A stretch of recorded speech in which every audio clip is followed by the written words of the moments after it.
How the do you skip traces when you have no link?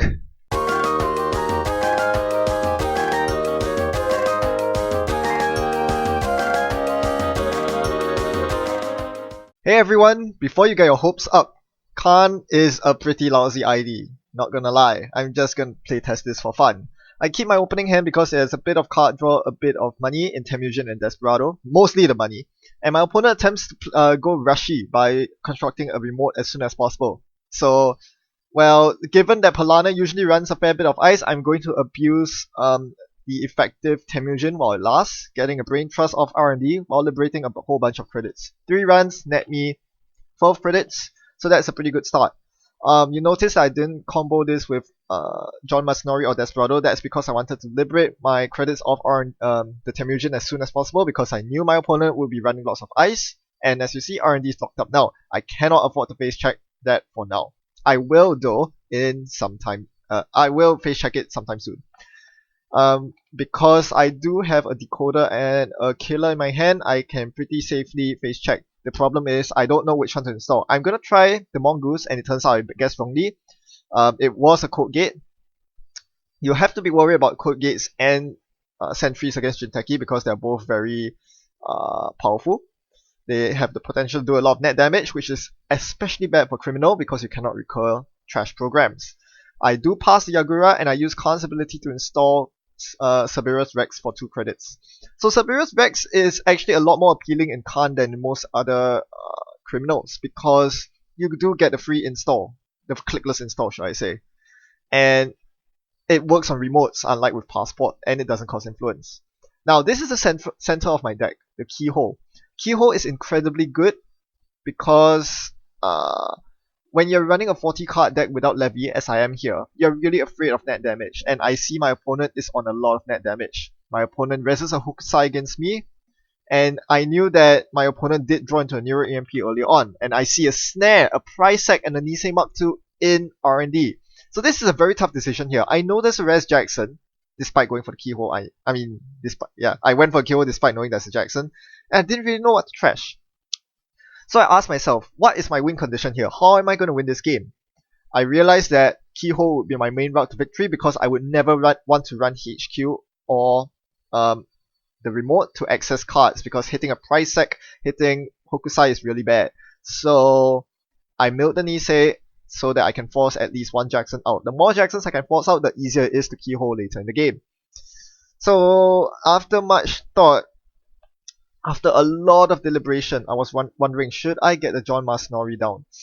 You don't want to use John Masnori against Jinteki because they usually run Caprice, and I know my opponent runs Nisei, so if either of those endurance trigger, I might involuntarily take a tag that I don't want to take. So I run Archives there just to force out the Jackson, which is good. Get that out of the way. My next goal here is to run R&D normally and trash the Hokusai grid.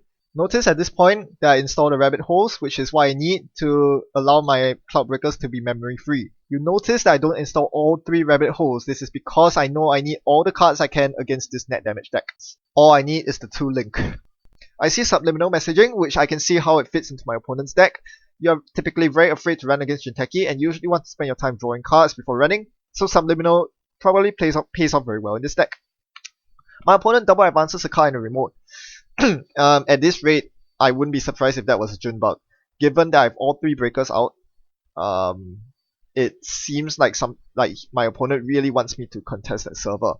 So I'm not very keen on actually running that server because I know that my opponent knows that I should be able to get through that server fairly easily. So instead, I'm just going to keep the pressure on R&D. I'm going to play Sure Gamble first, I suppose, to get myself some good money.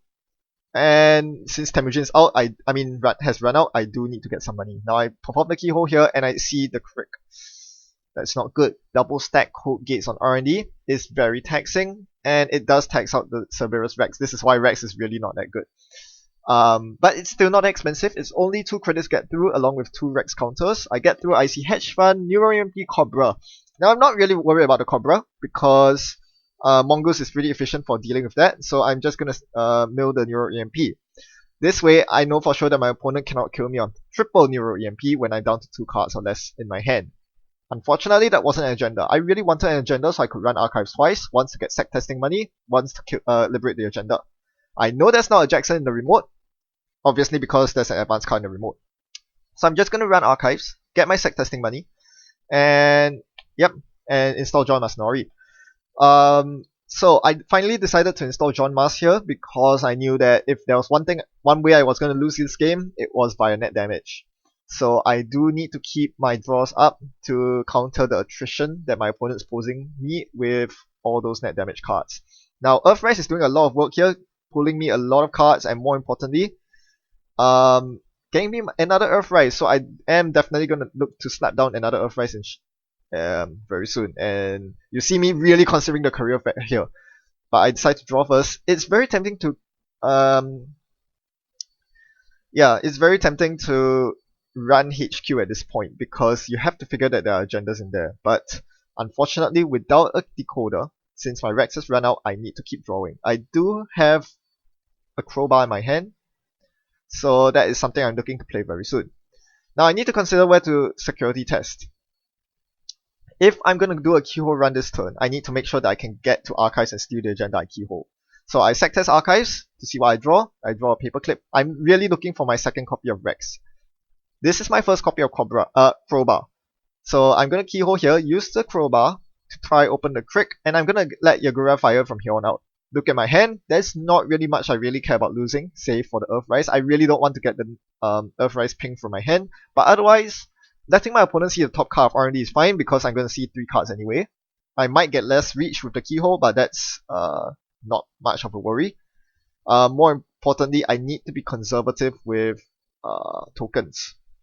Rex tokens and my decoders because I do have a finite number of decoders. 2 Rex and 3 crowbars with no clone chips and no levies. So I need to be very, very conservative with those tokens. So I'm gonna prefer letting the Yagura fire over the Crick. Crick must not fire because there's a Hokusai in the bin. I don't want to take that damage. And more importantly, there's a Chrism in the bin. I cannot let Keyhole fizzle. So for all intents and purposes, there's only one code gate on R&D. It's a very annoying code gate that will force me to lose 1 card from my hand every time I run because of the net damage. But it has to be that way. Knowing my deck, I know that there are only so many runs I can make from now on. I do draw into my decoder. So at this point, again, I'm calculating how many keyhole runs I can make on R&D. I could install Rex, keyhole twice, and then run archives, but that would put me at a very low credit level because it costs money to install both the Rex and keyhole. So what I'm probably going to do here is to divert my security testing somewhere else and do something like Sure Gamble, install Rex, keyhole, and then fetch agenda from archives. At this point, I need to fetch agendas from archives every single turn because I cannot afford to let my opponent slap down a Jackson the turn after. So click 1 was Gamble, click 2 was install Rex, click 3 is keyhole, letting Yagura fire. So with 2 crowbars left in my deck and Rex with only 3 counters, after this run I can only break through 5 more code gates. It's not very pleasant putting yourself on a timer like this, but that's the nature of this deck. And keyhole gives you enough reach such that you should be able to win the game by the time you've exhausted all your decoders anyway. So I feel okay with this. Unfortunately, my keyhole comes up short. I see double snare and no agendas. So I might as well just mill the snare. And with my last click, I might as well just go for a keyhole run before my opponent stacks any more code gates on R&D. At this point, if any more code gates appear on R&D, I'm kind of knocked out. So I think it's quite imperative at this point for me to mill code gates as soon as I see them. But nope, I see Jackson Howard and Nisei Mark II. I mill the Nisei, hoping that my opponent doesn't have the 3rd Jackson available. So now I'm down to 2 Rex counters and 2 crowbars. This is something weighing very heavily on my mind, making me really regret not putting in a proper decoder like Passport. So first things first, gonna fetch the Nisei from archives. After a sec testing run, I do withdraw into my second crowbar of 3, and I definitely will look to install that sometime in the future. But first, legwork. Legwork just appeared. I'm going to assault his hand because R&D looks quite unpleasant at right now. And I know that since I saw 2 snares on R&D, and I milled one of them from the past keyhole, I can be fairly sure that I won't die to this legwork run. The worst case is hitting a price sec into a snare or a fetal AI, but, well, you have to take some risk at this point. I need to close out the game before I get locked out. So my opponent raises a quandary against me. Since I've come this far, I might as well just break it, spending another Rex token, but failing the side game. Have to clear the tag from John Mas. This is why you really don't like John Mas against Polana. Or Jinteki for that matter. So, I'm down to 3 decoders left. 1 Rex counter, 1 crowbar, and another one in my deck. Meanwhile, my opponent advances and scores a fetal. Clearly, my opponent is trying to bait me into running that remote, but it looks super unpleasant. There are probably a bunch of price decks and Batties stuck in there with maybe a Neuro Katana. I'm not gonna go for that. It's just, bad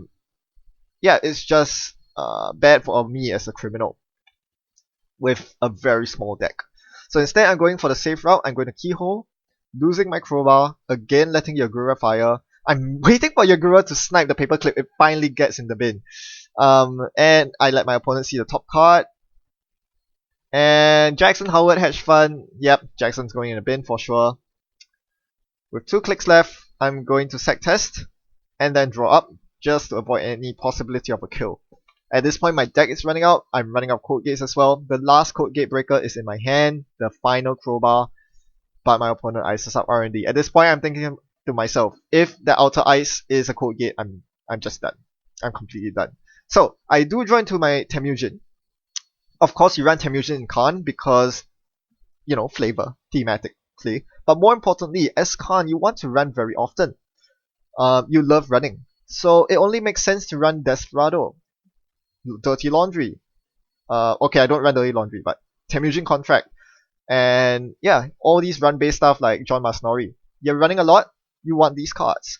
So this is why I prefer these cards, and this is why you build this differently from as you would a Geist deck, where you would use Forger and Tech Traders instead. With this deck, you're not looking to maximize the number of trash cans in your deck. Instead, you want the runs to fuel themselves. Most of your time will be spent drawing cards because you're not Geist. You don't have good card draw. So as you notice, a lot of my clicks are actually spent drawing.